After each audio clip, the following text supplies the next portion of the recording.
നടന്മാരെ വെച്ച് നെഗറ്റീവ്സ് പറയുന്നവർ ഒരു കാലത്തും അവർ മതിയാക്കത്തില്ല. അവർ വീണ്ടും വീണ്ടും പറഞ്ഞുകൊണ്ടിരിക്കും. നെഗറ്റീവ്സ് ഇഷ്ടം വരുന്ന ആടുജീവിതത്തിന് നെഗറ്റീവ് പറഞ്ഞ് ഞാനുമായിട്ട് ചെറിയൊരു വിഷയങ്ങളുണ്ടായി. Bollywood actually part 1, part 2, part 3 ഉണ്ടാക്കിയിട്ട് ഇതുകൊണ്ട് പൈസ ഉണ്ടാക്കുന്നുണ്ട് ഇതുവരെ. എനിക്കതൊരിക്കലും മിസ്സാക്കാൻ പറ്റില്ല. എൻ്റെ കരിയറിൽ ഒരു വലിയൊരു മാറ്റം വരുത്തിയൊരു മൂവിയാണ്. നന്നായിട്ടിരിക്കുന്നത് പഴയതാണെന്ന് തോന്നിയില്ല. കണ്ട മികച്ച അഭിനയം, കണ്ടില്ലെങ്കിൽ നഷ്ടം. തിയേറ്ററിൽ തന്നെ വന്ന് ഒന്നും കൂടി കാണാം എല്ലാവരും. ഇതിനെന്ത് റിവ്യൂ പറയാനാണ്?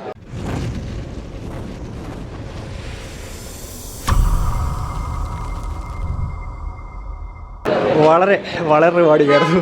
നല്ല പടമായിരുന്നു ബ്രോ. ഇത്രയും വർഷത്തിന് ശേഷം റിലീസായെങ്കിലും ആ പടം അത്രയും ഹൈപ്പോ എല്ലാം ഉണ്ടായിരുന്നു. ഓക്കെ, നല്ല അടിപൊളിയായിരുന്നു. നല്ല പടം. സൂപ്പറാണ്. കൊള്ളാം. Super bro, super super super super. കൊള്ളാം ബ്രോ, കൊള്ളാം കൊള്ളാം. High quality. അടിപൊളിയായിരുന്നു. നല്ല എക്സ്പീരിയൻസ് ആയിരുന്നു. കിടിലല്ലേ? സൂപ്പർ ആയിരുന്നു. കൊള്ളാം. നല്ല എക്സ്പീരിയൻസ് ആയിരുന്നു. നല്ല എക്സ്പീരിയൻസ്. നല്ലതായിരുന്നു. ഇതിനെന്ത് റിവ്യൂ പറയാനാണ്? നല്ല എക്സ്പീരിയൻസ് ആയിരുന്നു ബ്രോ. പണ്ടത്തെ ലാലേട്ടനെ കണ്ടപ്പോഴൊക്കെ അടിപൊളിയായിരുന്നു.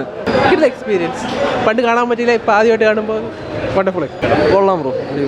Experience കിടിലാണ് bro. ഒരു രക്ഷയില്ലേ. അതും ഓഡി വണ്ണിൽ കാണാന്ന് പറയുന്നത്, ഏരിയസ് ഫ്ലെക്സിൻ്റെ ഓഡി വണ്ണിൽ കാണാന്ന് പറയുന്നത് വേറെ ലെവലായിരുന്നു, വേറെ അനുഭവമായിരുന്നു. നന്നായിട്ടുണ്ട്, സൂപ്പറായിട്ടുണ്ട്. ഏറ്റവും കൂടുതൽ കൈയടി കിട്ടിയിരിക്കുന്നത് ശോഭന ചേച്ചിക്കാണ്. മികച്ച അഭിനയം, കണ്ടില്ലെങ്കിൽ നഷ്ടം. തിയേറ്ററിൽ തന്നെ വന്ന് ഒന്നും കൂടി കാണാം എല്ലാവരും. കിഡിലോ എക്സ്പീരിയൻസ് ആയിരുന്നു. ഐ മീൻ ഇത് വളരെ നല്ല രീതിയിൽ റീമേക്ക് ചെയ്തു. ആ ഒരു ഇത് തിയേറ്ററിൽ കാണാൻ പറ്റിയത് തന്നെ വലിയൊരു ഭാഗ്യം. അടിപൊളി എക്സ്പീരിയൻസ് ആയിരുന്നു കേട്ടോ. 4K കാണാനും, കാരണം അത് അത്രയ്ക്ക് രസമായിട്ട് തന്നെ അവർ ചെയ്തു വെച്ചിട്ടുണ്ട്. 4K സൗണ്ട് ഡിസൈൻ ആണെങ്കിലും അടിപൊളിയായിട്ട് ചെയ്ത് വെച്ചിട്ടുണ്ട്. ചേട്ടാ നന്നായിട്ടിരുന്ന നമുക്ക് എന്താ പറയുക, ഒരുപാട് തവണ കണ്ട പടമാണെങ്കിൽ പോലും അതിന് കണ്ടപ്പോൾ ഒരു പുതുമ ഉണ്ടായിരുന്നു. അതുകൊണ്ട് തന്നെയാണ് അതൊരു മാസ്റ്റർ പീസ് ക്ലാസിക് പടമായിട്ട് നമ്മൾ കൂട്ടിയേക്കുന്നത്. തിയേറ്ററിൽ മിസ്സായി, അല്ലെങ്കിൽ തിയേറ്ററിൽ കാണാൻ പറ്റാത്തവർക്ക് ധൈര്യമായിട്ട് തിയേറ്ററിൽ പോയി കാണാൻ പറ്റുന്നൊരു പടമാണ്. ധൈര്യം ടിക്കറ്റ് എടുത്ത് കാണാം. നല്ല പടമായിരുന്നു. വിഷയമായിരുന്നു, കിടിലായിരുന്നു. എനിക്ക് പേഴ്സണലി ഒരുപാട് അറ്റാച്ച്മെൻ്റ് ഉള്ള മൂവിയാണ്. അപ്പോൾ എനിക്കതൊരിക്കലും മിസ്സാക്കാൻ പറ്റില്ല. എൻ്റെ കരിയറിൽ ഒരു വലിയൊരു മാറ്റം വരുത്തിയൊരു മൂവിയാണ്. അപ്പോൾ അങ്ങനെ എല്ലാവരും തിയേറ്ററിൽ വന്ന് കാണും. നല്ല എക്സ്പീരിയൻസാണ്. ശോഭനയൊക്കെ ഇപ്പം കാണുമ്പോഴേ നമുക്ക് ഭയങ്കര ആ പഴയതിൽ നിന്നൊരു പുതുമ വരുമ്പോഴേ നന്നായിട്ടിരിക്കുന്നത് പഴയതാണെന്ന് തോന്നിയില്ല. കണ്ട എക്സ്പീരിയൻസ് വേറെ ഒന്നും പറയാനില്ല. 31 വർഷം ശേഷം അത്രയ്ക്ക് അടിപൊളിയാണ്. സൗണ്ട് മിക്സിങ്, ഓരോ പാട്ടും എല്ലാം അടിപൊളി. ഓരോ സത്യമായ തിയേറ്ററിൽ കുലുങ്ങി. ഓരോ ഹൊറർ സീൻസിലൊക്കെ ഭയങ്കര രസമായിരുന്നു. അടിപൊളി, വേറെ ഒന്നും പറയാനില്ല. ആക്ച്വലി സെയിം തിങ് ആണ് ഞാൻ പറയാൻ പോകുന്നത്. എനിക്ക് ആക്ച്വലി എൻഡ് ആയപ്പോൾ എനിക്ക് സത്യമായിട്ട് കണ്ണ് നിറഞ്ഞു. കുറേ ലെജൻഡറി ആക്ടേഴ്സിനെ നമുക്ക് തിരിച്ച് കാണാൻ കിട്ടി. ആൻഡ് ഞാൻ ആക്ച്വലി പൂനെയിൽ നിന്ന് വന്നതാണ് ഈ റിലീസിന് വേണ്ടിയിട്ട്. ബിക്കോസ് ഞാനൊരു അവിടെ നോർത്ത് ഇന്ത്യയിൽ റിലീസ് ഉണ്ടോ ഇല്ലയോ അതറിയത്തില്ല. സോ ഞാൻ ഫ്ലൈറ്റ് ചേഞ്ച് ചെയ്യുമ്പം ഡയറക്ടർ ലാൽ സർ എന്നെ ക്രോസ് ചെയ്തു. അപ്പോൾ എനിക്ക് സ്ട്രൈക്കായി that he was the unit director for this film. Siddique Lal, Sibi Malayil sir, Priyadarshan sir, Fazil സാറുടെ അസിസ്റ്റൻസ് ആയിട്ട് ഇതിന് വർക്ക് ചെയ്തതാണ്. അപ്പോൾ ഇത്രയും ലെജൻഡറി ഡയറക്ടേഴ്സും കൂടെ കൊണ്ടുവന്ന ഒരു സിനിമയാണ്, ഒരു മാസ്റ്റർ പീസാണ്.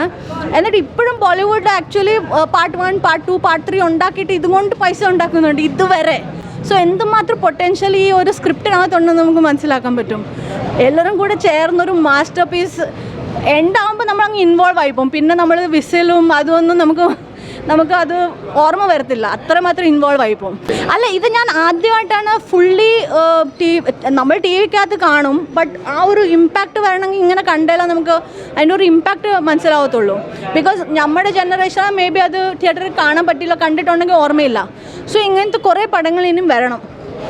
മോഹൻലാൽ സാറുടെ നമുക്ക് പാർട്ട് 1, പാർട്ട് 2 അങ്ങനെ അല്ലാതെ ഇത് തന്നെ റിലീസ് ചെയ്താൽ തന്നെ നമുക്കതാണ് ഏറ്റവും കൂടുതൽ സന്തോഷം. പടം എന്ന് വെച്ചാൽ നമുക്കിപ്പോൾ നമ്മൾ കൊച്ചിലെ പോലെ കണ്ട വളർന്ന പടമാണ്. അപ്പം നമുക്കിപ്പോൾ ഒരിക്കലും തിയേറ്റർ എക്സ്പീരിയൻസ് ചെയ്യണമെന്ന് ഭയങ്കര ആഗ്രഹമായിരുന്നു. പക്ഷേ തിയേറ്റർ എക്സ്പീരിയൻസ് ചെയ്തപ്പോഴത്തേക്കും ആ ഒരു സോങ്സും ലാലേണ്ട മൈന്യൂട്ട് എക്സ്പ്രഷനൊക്കെ നമ്മൾ വീണ്ടും കണ്ടുകൊണ്ടിരുന്നു. പ്രത്യേകിച്ച് നാഗവല്ലി സോങ്സ് ഫുള്ളും നമുക്ക് ആ ഒരു വല്ലാത്തൊരു അനുഭവമായിരുന്നു. നമുക്ക് സത്യം പറഞ്ഞാൽ നമുക്കത് കാണണം, ആ പടം തിയേറ്ററിൽ തന്നെ കാണണം എന്നുള്ളൊരു ഇതായിരുന്നു. തിയേറ്റർ എക്സ്പീരിയൻസ് നമ്മൾ ഈ പടം നമ്മൾ കാണണം. കാരണം നമ്മൾ ടി വിയിൽ കാണുമ്പോൾ നമ്മൾ എപ്പോഴും ആലോചിക്കും, അയ്യോ നമുക്ക് ഈ പടം തിയേറ്ററിൽ കാണാൻ പറ്റില്ല എന്ന്. പക്ഷേ നമ്മൾ ഒരിക്കലെങ്കിലും എക്സ്പീരിയൻസ് ചെയ്യണം ഈ പടം. അത് നമുക്ക് കിട്ടി. എനിക്ക് സന്തോഷമായി, ഭയങ്കര സന്തോഷമായി, ഭയങ്കര ഇതുണ്ട്. ഞാൻ 12 വയസ്സുള്ളപ്പോൾ എൻ്റെ നാട്ടിൽ നിന്ന് ഈ പടം പണ്ട് ചെറുതിലെ കണ്ടിട്ടുള്ളതാണ്. പക്ഷേ അന്ന് എനിക്ക് പടത്തിനെക്കുറിച്ച് വലിയ സംഭവമായിട്ട് നമുക്ക് അറിയത്തില്ല. ഇന്ന് ഈ 31 വർഷങ്ങൾക്ക് ശേഷം ഈ പടം കണ്ടപ്പോൾ വലിയൊരു വിഷ്വൽ ട്രീറ്റ് ആയിട്ടാണ് എനിക്ക് തോന്നിയത്. വലിയ വിഷ്വൽ ട്രീറ്റ് എന്ന് പറഞ്ഞാൽ വിഷ്വൽ ട്രീറ്റ് തന്നെയാണ്. പിന്നെ നാഷണൽ അവാർഡ്, അന്ന് ദേശീയ അവാർഡ്, ശോഭന ദേശീയ അവാർഡ് വാങ്ങിച്ചു. അത് നമ്മളത് കേട്ടാൻ കഴിഞ്ഞു പോയി. പക്ഷേ ഇന്ന് ഇത്രയും വലിയ ബിഗ് സ്ക്രീനിൽ നമ്മൾ ടി വിയിൽ കണ്ടതിനേക്കാളും ഈ ബിഗ് സ്ക്രീനിൽ ശോഭനയുടെ അഭിനയം നമ്മളത് കുറച്ചുകൂടെ ഗംഭീരമായിട്ട് നമുക്ക് കാണാൻ കഴിയും. അപ്പോഴാണ് നമുക്ക് മനസ്സിലാവുന്നത് വെറുതെ അല്ല ശോഭന ദേശീയ അവാർഡ് വാങ്ങിച്ചതെന്ന്. അത്ര ഗംഭീര പെർഫോമൻസ് ആണെന്ന് നമുക്കിതിൽ കണ്ട് മനസ്സിലാക്കാം.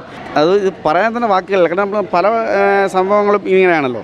നമുക്കിത് വ്യക്തമായിട്ട് കാണണമെങ്കിൽ നമ്മൾ ബിഗ് സ്ക്രീനിൽ തന്നെ കാണണം. നമ്മൾ അതിൽ ഓരോ മൂവ്മെൻറ്റും അത്ര ഗംഭീരമായിട്ടാണ് ശോഭന ചെയ്തിരിക്കുന്നത് എല്ലാവരും. പിന്നെ സുരേഷ് ഗോപിയുടെ സൂപ്പറായിട്ട് യങ് മാനായിട്ടാണ് ഇരിക്കുന്നത്.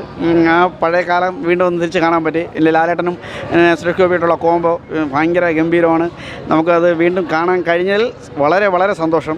എല്ലാവരും വന്ന് ഈ ബിഗ് സ്ക്രീനിൽ ഈ പടം വീണ്ടും ഒന്ന് കാണണമെന്നാണ് എൻ്റെ ഒരു ആഗ്രഹം. കാണണമെന്നാണ് ആഗ്രഹം. കാരണം ഇന്ന് പുതിയ തലമുറകൾ ഈ പടം എന്തായാലും കണ്ടിട്ടില്ല, ഉണ്ടാവില്ല. അവർ കണ്ടിട്ടുണ്ടാവും, എല്ലാവരും ടി വിയിലൊക്കെ കണ്ടിട്ടുണ്ട്. ബിഗ് സ്ക്രീനിൽ ഇപ്പോൾ ഈ 4K സിസ്റ്റമിൽ 4Kയും ഇത്രയും ഡോൾബി ആയിട്ട് ചെയ്തിരിക്കുന്നതുകൊണ്ട് അത്രയും ഗംഭീരമായിട്ട് ചെയ്തിട്ടുണ്ട് പടം. എല്ലാവർക്കും ഇഷ്ടപ്പെട്ടു. ഫുൾ ഹൗസ്ഫുള്ളായിരുന്നു തിയേറ്റർ. അത്ര അടിപൊളിയായിരുന്നു. നെഗറ്റീവ്സ് ഇഷ്ടം വരെ വന്ന് ആടുജീവിതത്തിന് നെഗറ്റീവ് പറഞ്ഞ് ഞാനുമായിട്ട് ചെറിയൊരു വിഷയങ്ങളുണ്ടായി. അതിനെതിരെ ഞാൻ കമൻറ്റ് പറഞ്ഞിരുന്നു. ഞാൻ ആടുജീവിതത്തിന് ഏറ്റവും കൂടുതൽ വ്യൂസ് കയറിയ കമൻറ്റ് എൻ്റേതായിരുന്നു. ഇന്ന് ആ പടം നാഷണൽ അവാർഡ് വരെ വാങ്ങി, സ്റ്റേറ്റ് അവാർഡ് വാങ്ങിച്ചിരിക്കുകയാണ്. മനുഷ്യത്വരാണെന്ന് നെഗറ്റീവ് പറയാൻ ആർക്കും കഴിയത്തില്ല. മനുഷ്യത്വരൻ നെഗറ്റീവ് പറയാൻ പറ്റത്തില്ല. മനുഷ്യത്വരാണെന്ന് പറഞ്ഞാൽ വലിയൊരു ദേശീയ പടമായിട്ട് അംഗീകരിച്ച പടം, ദേശീയ അവാർഡുകൾ വാങ്ങിച്ച പടങ്ങളല്ലേ. അപ്പോൾ അതിനൊന്നും ഒരിക്കലും നെഗറ്റീവ് പറയാനില്ല, ഇന്നും പറയാനില്ല. ഇന്നത്തെ തലമുറകൾ അവർക്ക് ചിലപ്പോൾ ഇഷ്ടപ്പെടത്തില്ല. ഈ പടത്തിലെ ഒരുപാട് ചെറിയ സീക്വൻസൊക്കെ ട്രോളുകളായി ഇഷ്ടം പോലെ വന്നിട്ടുള്ളതാണ്. അത് തിയേറ്ററിൽ നിന്ന് പലരും പറയാറുണ്ട്. പക്ഷേ അതൊരു രസമായിട്ടാണ് അവർ പറഞ്ഞത്, ഇതൊക്കെയാണ് അതിൽ ട്രോൾ വന്നതെന്ന്. പക്ഷേ ആ പടം അവരത് അത്ര നിശ്ചലമായിട്ടൊന്ന് കണ്ടു. അത്ര ഗംഭീരമായിട്ട് അവർക്ക് ഇഷ്ടപ്പെട്ടു. അവർ ടി വിയിൽ കണ്ടതല്ല, അവർ സ്ക്രീനിൽ കണ്ടപ്പോഴാണ് അവർക്ക് ആ പടത്തിനെക്കുറിച്ച് സംഭവം മനസ്സിലാകുന്നത്. നടന്മാരെ വെച്ച് നെഗറ്റീവ്സ് പറയുന്നവർ ഒരു കാലത്തും അവർ മതിയാക്കത്തില്ല. അവർ വീണ്ടും പറഞ്ഞുകൊണ്ടേയിരിക്കും. അത് അവരുടെ ഇഷ്ടമുള്ള ഒരാളെ മനസ്സിൽ കരുതിയിട്ടാണ് അവർ ഒരേ പടത്തിന് ഒരേ നെഗറ്റീവ് പറയുന്നത്. അത് ആ പടത്തിൻ്റെ ക്വാളിറ്റിയോ പടത്തിൻ്റെ നായകനെയോ ഡയറക്ടറെയോ ഒന്നും ബാധിക്കുന്നതല്ല. നെഗറ്റീവ് ഇത്രയും നല്ലൊരു പടത്തിന് നെഗറ്റീവ് എന്തായാലും പറയില്ല എന്നാണ് എൻ്റെ പൂർണ്ണ വിശ്വാസം. ഒരിക്കലും പറയത്തില്ലെന്നാണ് എൻ്റെ വിശ്വാസം.